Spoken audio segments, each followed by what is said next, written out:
A'udzu billahi minasy syaithanir rajim.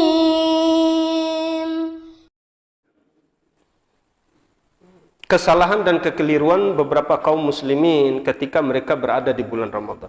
Ini penting bagi kita untuk mempelajarinya. Karena sifat seorang mukmin, dia tidak boleh jatuh pada lubang yang sama sebanyak 2 kali. Kalau dia terus jatuh di lubang yang sama berkali-kali, bukan seorang mukmin namanya itu. Itu namanya muslim. Ya, muslim yaitu orang yang menzalimi dirinya. Baik.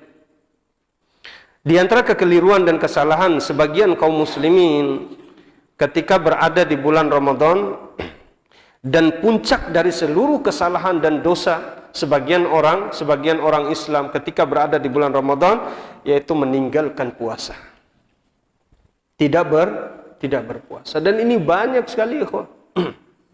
Dan bahkan ketika datang bulan Ramadan, dia merasa dirinya berat hati datangnya bulan Ramadan. Kenapa? Karena mengganggu aktivitas makan dan minum dia. Waliyadzubillah. Padahal Ramadan itu adalah salah satu rukun dari rukun Islam yang 5. Ya. Rasulullah sallallahu alaihi wasallam bersabda, "Bunyal Islamu ala khamsin, syahadati alla ilaha illallah wa anna Muhammadan Rasulullah wa iqamis shalah wa ita'iz zakah wa shaumi Ramadan wa hajjil bait." Yang pertama rukun Islam syahadatain, kemudian salat, kemudian zakat, kemudian yang keempat puasa di bulan Ramadan. Nah, kalau seseorang merasa tidak suka dengan salah satu rukun Islam yang 5 ini, berarti dia telah menghancurkan agamanya. Karena tidaklah sempurna rukun itu kecuali harus disempurnakan rukunnya. Ya. Seperti sebuah rumah, sebuah bangunan. Kalau salah satu dari rukun daripada bangunan tersebut tidak ditegakkan, maka rumah atau bangunan itu pasti akan runtuh dan tidak akan sempurna. Dan barang siapa ya, yang tidak atau dia dengan sengaja meninggalkan puasa di bulan Ramadan dengan anggapan bahwasanya puasa itu tidak wajib, maka para ulama sepakat dia telah keluar dari Islam. Kenapa? Karena mengingkari salah satu rukun berarti dia mengingkari semua rukun. Dan ini sudah disepakati, Pak. Sama seperti orang ketika dia mengingkari seorang rasul, maka seakan-akan dia mengingkari seluruh rasul. Barang siapa yang mengingkari satu hadis yang sahih, seakan-akan dia mengingkari seluruh hadis. Barang siapa yang mengingkari satu ayat dalam Al-Quran, seakan-akan dia mengingkari seluruh isi Al-Quran. Ini hati-hati kita, Pak. Kemudian yang kedua, di antara kekeliruan orang ketika dia berada di bulan Ramadan, ketika dia berpuasa, yaitu puasa tapi banyak tidurnya. Ya. Lebih banyak tidurnya daripada bacaan Al-Quran. Lebih banyak tidurnya daripada aktivitasnya. Ada orang bilang membawakan hadis naumus shaim ibadah. Tidurnya orang berpuasa adalah ibadah. Jadi orang tukang tidur senang dengan hadis ini. Ya, bawaannya pingin tidur saja kan gitu, Pak. Dengan berlandaskan hadis ini, naumus shaim ibadah. Tidurnya orang yang puasa itu ibadah. Betul. Kapan tidurnya orang yang berpuasa itu bernilai ibadah? Kalau dia sudah letih dari beramal, silakan dia tidur. Maka pada saat itu juga berpahala bagi dirinya. Bukan berarti dia memang latihan mati selama puasa. Latihan mati, tidur terus kerjaannya. Waliyadzubillah. Ini motivasi semua. Yang ketiga, di antara kekeliruan orang ketika berada di bulan Ramadan, dia berpuasa tapi meninggalkan sholat. Dia berpuasa tapi meninggalkan sholat berjamaah. Dia berpuasa tapi meninggalkan sholat tarawih. Dan ada orang seperti itu, Pak. Ya. Dia berpuasa tapi meninggalkan sholat. Ditinggalkan sholat wajib. Sama seperti orang yang mencuci kencingnya dengan air kencing yang serupa. Bagaimana air kencingnya akan suci kalau dicuci dengan air kencing? Bahkan lebih parah lagi ini, Pak. Dia meninggalkan sesuatu yang sifatnya usul, pokok. Ya. Salat itu, Pak, tidak bisa ditinggalkan kecuali oleh 3 orang. Siapa saja, Pak? Enggak, maksudnya pena itu akan diangkat dari 3 macam manusia. Orang gila, siapa lagi? Anak kecil. Kemudian siapa? Taib. Orang gila, anak kecil. Taib. Ini, kalau kita perhatikan hadis ini, Pak. Kemudian yang selanjutnya, wanita apabila dia haid dan nifas. Ini posisi atau saat di mana kondisi seseorang tidak diwajibkan bagi mereka sholat. Tapi, perhatikan. Kalau dia di luar daripada keadaan ini, maka dia wajib sholat. Sampai dia tua sekalipun wajib sholat. Tapi orang ketika dia kondisi pikun, wajib nggak dia puasa, Pak? Wajib apa enggak kalau dia sudah pikun gitu? Enggak wajib dia berpuasa. Wanita-wanita yang hamil, ya, wanita-wanita yang menyusui, enggak wajib bagi mereka berpuasa. Dan mereka diperbolehkan untuk mengganti puasa itu dengan membayar fidyah. Itu bedanya, Pak. Nah, ada orang yang dia menjaga puasa tapi dia tidak mampu menjaga sholatnya. Ini musibah. Dia berpuasa tapi dia tidak mau sholat. Dan banyak juga orang ketika berada di bulan Ramadan dia meninggalkan sholat berjamaah. Dia meninggalkan sholat berjamaah. Dia sholat tapi jarang sholat berjamaah. Kemudian juga kekeliruan orang ketika berada di bulan Ramadan, dia bahkan nggak pernah sholat tarawih. Nggak pernah sholat tarawih. Bahkan ada yang lebih parah, terbalik dari itu. Dia rajin sholat tarawih tapi sholat wajibnya di rumah. Aneh itu, Pak. Ya. Rajin sholat tarawih di masjid bersama kaum muslimin, tapi dia sholat wajibnya itu di rumah. Ini terbalik ini, Pak. Harusnya sunnahnya itu adalah sholat berjamaah 5 waktu itu di masjid, boleh dia sholat sendiri tarawih di rumah. Kenapa demikian? Karena sholat tarawih itu hukumnya gimana? Hukumnya apa sholat tarawih?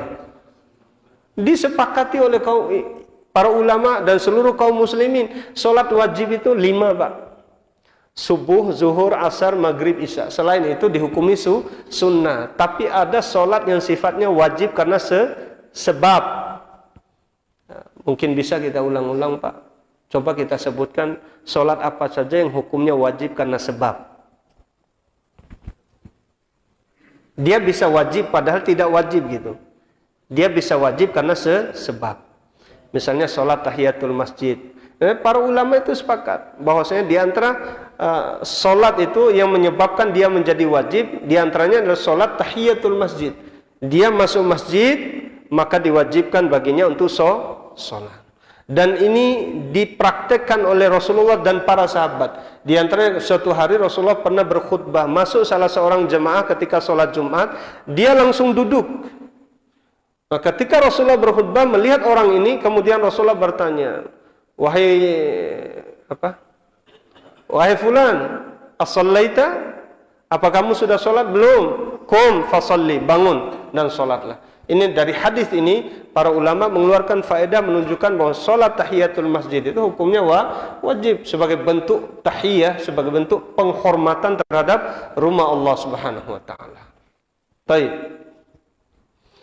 Ini yang keberapa tadi?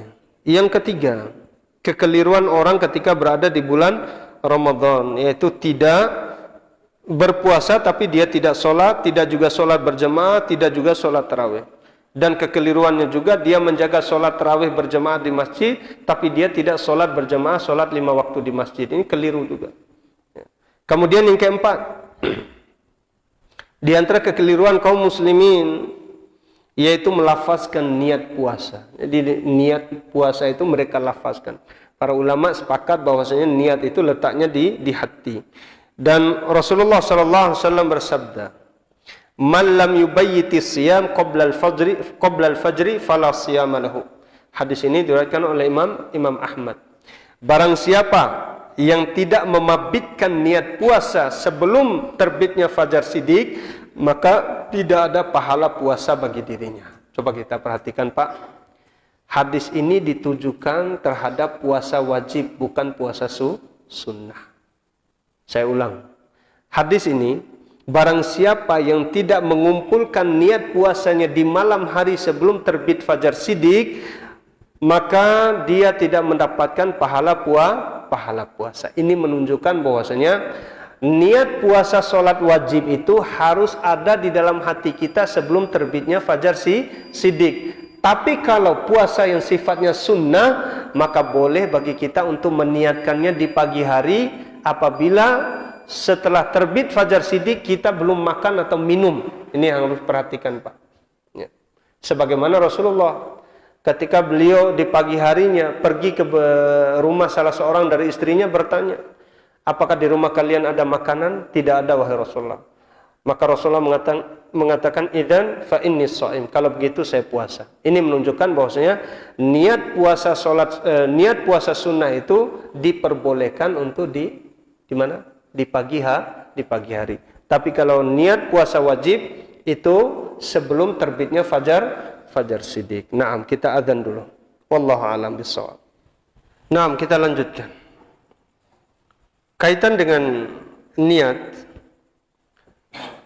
berpuasa di bulan Ramadan, oleh para ulama mereka membagi khilaf para ulama kaitan dengan niat puasa di bulan Ramadan.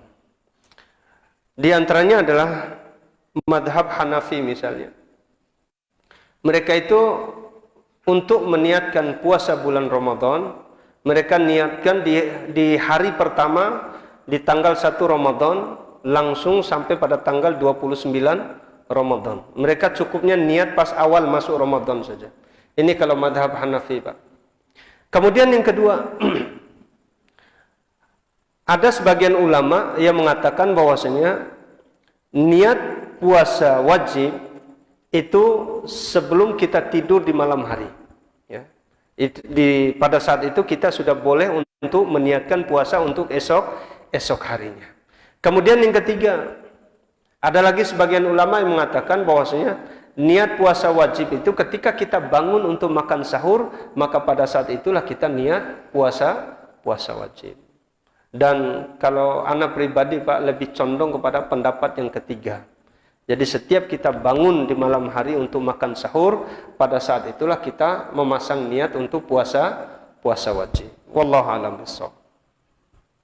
Kemudian yang kelima, di antara kekeliruan sebagian kita, Pak, sebagian kita kaitan dengan makan sahur. Dan ini seringkali kita terjatuh di dalamnya. Setelah saya mendengarkan pembahasan beberapa asatid yang berkaitan dengan hadis, ya, yaitu Rasulullah sallallahu alaihi wasallam bersabda, "Idza sami'a ahadukumun nida wal ina'u fi yadihi fala yadh'uhu hatta yaqdiya hajatahu." Mungkin antum sering dengar hadis ini. Apabila salah seorang mendengar suara azan, sementara bejana makanan itu ada di tangan kalian, maka janganlah meninggalkan bejana makanannya itu sampai dia menghabiskan makanannya. Selama ini kita memahami bahwasanya hadis ini yang berkaitan dengan rukhsah, keringanan bagi orang yang terlambat bangun makan sahur. Nah, ketika dia makan, dia mendengar azan subuh. Nah, sebagian kita selama ini yang kita pahami hadis ini adalah kita tetap boleh untuk menghabiskan makanan yang ada di tangan kita meskipun azan sedang terdengar. Ternyata pemahaman ini salah, Pak, keliru. Kenapa demikian? Berdasarkan ayat dan hadis Rasulullah SAW. Ayatnya misalnya kita lihat di dalam surah Al-Baqarah. Allah Ta'ala berfirman, wa kulu washrabu hatta yatabayyana lakumul khaytul abyad minal khaytil aswadi minal fajri. Kita lihat. Makan dan minumlah oleh kalian sampai kalian bisa membedakan mana benang hitam, mana benang putih dan mana benang hitam dari fajar. Maksudnya benang putih apa, Pak? Fajar sidik. Benang hitam fajar kadzib. Fajar sidik dengan fajar kadzib dari fajar. Jadi berdasarkan hadis, kalau ini ayat, Pak. Kemudian hadisnya Rasulullah SAW bersabda, "Inna Bilalan yu'adzinu bilailin wasfakulu washrabu hatta yu'adzina ibnu ummi maktumin fa innahu la yu'adzin hatta yatlu'al fajru." Ya. Sesungguhnya Bilal kalau dia azan, biasanya dia melakukan azan yang pertama. Karena di zaman Rasulullah biasanya azan di subuh hari itu ada 2 kali, Pak. Azan yang pertama untuk membangunkan sholat tahajud. Adzan untuk membangunkan kaum muslimin untuk melaksanakan sholat tahajud. Kemudian yang kedua, adzan untuk sebagai pertanda bahwasanya sholat subuh itu telah masuk. Coba kita perhatikan. Kalau Bilal itu tugasnya adalah adzan yang pertama. Adzan yang kedua yaitu Abdullah ibnu Ummi Maktum. Dia ini tidak adzan kecuali kalau sudah terbit fajar siddiq, yaitu adzan untuk sholat subuh. Ini berarti Pak, setelah kita mendengarkan ayat dan juga hadis Rasulullah SAW, kaitan dengan hadis, "Idza sami'a ahadukumun nida wal ina'u fi yadihi fala yadh'uhu hatta yaqdiya hajatahu." Hadis itu berlaku untuk solat yang 5 waktu. Coba kita perhatikan, untuk solat yang 5 waktu. Maksudnya apa? Misalnya kita ini sedang makan Pak, tiba-tiba terdengar suara azan zuhur atau azan asar atau azan maghrib atau azan isya, sementara kita sedang makan. Maka jangan kita tinggalkan makanan itu sampai kita selesai dari menghabisi makanan tersebut. Kenapa? Karena sholat itu dihukumi makruh kalau dia sholat dalam kondisi dia meninggalkan sisa makanannya. Apalagi barusan makan Pak, baru makan. Kenapa? Karena para salaf itu Pak, subhanallah, ini sebagai motivasi beramal untuk kita semuanya, bahwa para salaf itu ketika mereka mendengarkan suara azan, mereka meninggalkan daripada pekerjaan-pekerjaan mereka. Ya. Pekerjaan mereka tinggalkan. Lalu mereka kemana Pak? Memenuhi panggilan azan tersebut. Subhanallah, begitu termotivasinya mereka, begitu bersegeranya mereka dalam panggilan-panggilan kebaikan, apalagi panggilan sholat. Nah, kaitan dengan hukum daripada hadis ini berarti kita bisa simpulkan bahwasanya ketika kita mendengarkan azan, baik itu azan zuhur, asar, maghrib atau isya, sementara ada makanan di tangan kita, maka kita dianjurkan untuk menghabiskannya. Ya. Khawatirnya nanti ketika kita sholat, kita memikirkan makanan tersebut. Maka inilah maksud daripada hadis ini. Karena yang kita fahami selama ini adalah kalau kita makan sahur, kemudian azan subuh berkumandang, kalau masih ada sisa di piringnya, dihabiskan dulu. Ini enggak benar. Ya. Kalau sudah seperti itu caranya, berarti dia sudah berbuka puasa di subuh hari. Ya. Kalau enggak hindari, bungkas subuh ya. Bungkas subuh. Baik.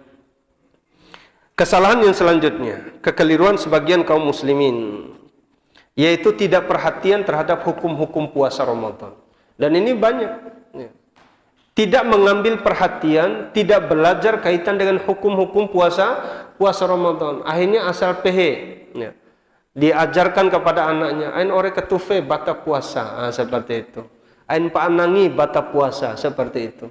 Diajarkan kepada anak-anak kecil. Itu. Dan hukum-hukum yang mereka tidak memahaminya, sampai pada hukum yang sebenarnya sesuatu yang tidak membatalkan puasa bagi mereka itu batal. Contohnya misalnya apa Pak kira-kira? Sesuatu yang tidak membatalkan puasa, tapi menurut sebagian orang awam menganggap itu membatalkan puasa. Contohnya apa misalnya? Banyak sekali berarti ini Pak. Ya. Ini menunjukkan bahwasanya banyak sekali di antara kaum muslimin ini yang tidak mau peduli yang berkaitan dengan hukum-hukum masalah puasa. Dan yang saya dengar dari siswa saya, mereka cerita gitu, Ustaz, apa benar sebagaimana mereka dengar dari orang tua mereka, kalau malam Lailatul Qadar itu pohon-pohon itu sujud gitu, air sungai itu berhenti mengalir, itu siapa yang bilang? Orang tua mereka di kampung katanya. Berarti ini sesuatu yang yang dilestarikan secara turun-temurun keyakinan seperti ini. Sampai ada orang tua kita mengatakan bahwa Lailatul Qadar itu dicari katanya. Dicari. Maksud mereka itu dicari itu ya ke sawah-sawah gitu kan, ke ladang dan semisal dengan ke gunung. Padahal maksud dicari Lailatul Qadar itu dicari dengan amal soleh kita di malam hari. Seperti itu. Baik. Subhanallah, banyak sekali keyakinan-keyakinan yang tidak sesuai, kemudian pengamalan-pengamalan amalan yang tidak sesuai dengan hukum Islam yang tersebar di tengah-tengah kaum muslimin.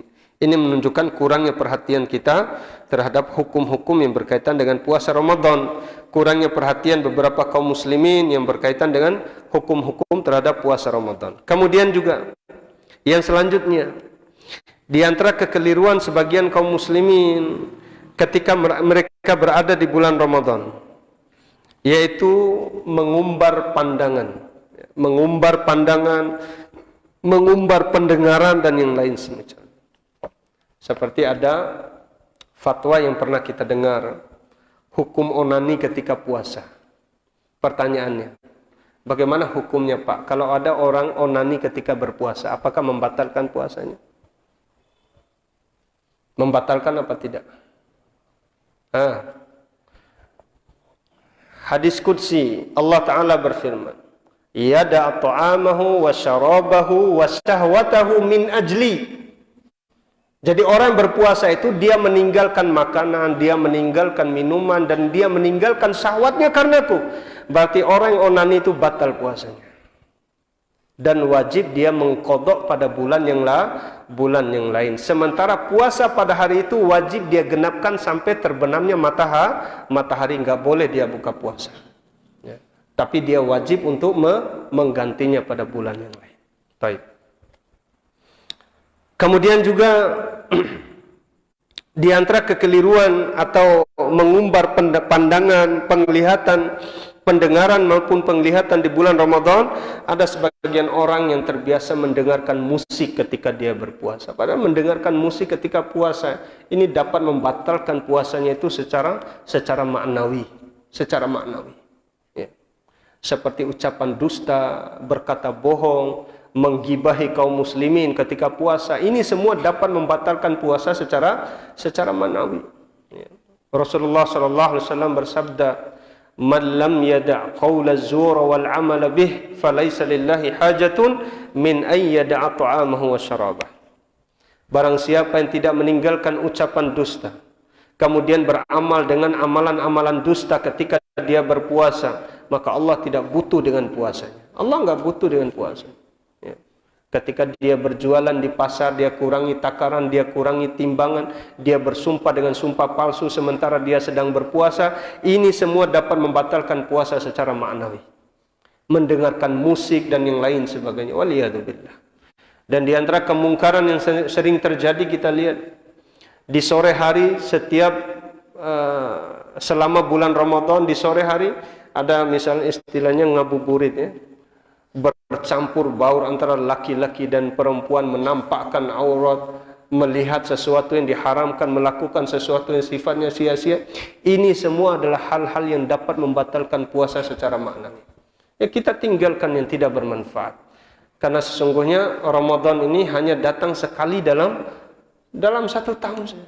Maka nasihat untuk anak dan kita semuanya untuk memanfaatkan momen Ramadan besoknya, insyaallah. Allahumma balikna Ramadan. Semoga Allah Subhanahu wa taala menyampaikan kita sampai bulan Ramadan. Semoga Allah memberikan taufik kepada kita untuk beramal ikhlas karenanya di dalam bulan Ramadan, ikhlas dalam berpuasa, ikhlas dalam membaca Al-Qur'an, ikhlas dalam bersedekah dan yang lain sebagainya. Allahumma amin. Baik, kita cukupkan dulu pembahasan kita pada malam hari ini yang berkaitan dengan masalah puasa. InsyaAllah mungkin besok ada ustadz-ustadz kita yang lain yang mungkin akan menambah kaitan dengan khazanah ilmu yang berkaitan dengan masalah puasa Ramadan. Wallahu a'lam bishawab.